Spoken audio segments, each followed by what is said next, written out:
Hey everyone, welcome back to the channel. In today's tutorial, I'm going to teach you how to optimize your photos for website use. If you haven't seen our previous video about how to resize your images for web use, I'll leave that up in the top there so that you can check that video out and then come back to this one as they kind of work together in tandem. Without wasting any more time, let's jump into the tutorial.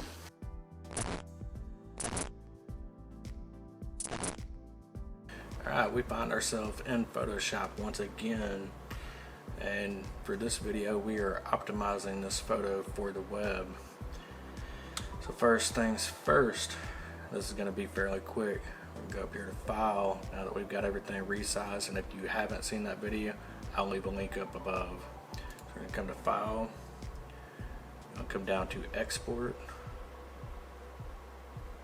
and then you're going to want to save it for web legacy. Okay, now that we have that up, we're going to make sure that JPEG is selected. You can use medium or high. I typically stick with medium. Quality, I usually use around 72. You can bump it down, and you can see down here that it'll go down in size, so keep that in mind. It's really a matter of how much optimization that you want. Like if you have a website with tons of images, you're going to want to try to get them down as far as possible, because that will slow down your website, which in turn will give you a bad SEO optimization score if you're doing any kind of web crawling. So keep that in mind. Alright, so from there, we've already got our stuff selected from when we resized it a while ago, and then you're just gonna hit save. And I've already got this one, like I said, on my website. This is for tutorial purposes, but I hope that this helped you.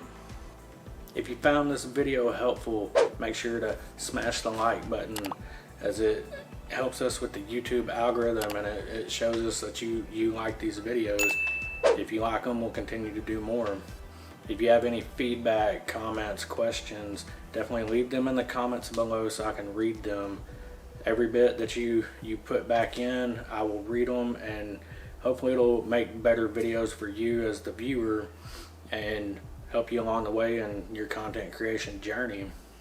If you want to see more videos like this, then consider subscribing. We'd love to have you as part of the community here at Yesterday's Tomorrow, and I'll catch you on the next one.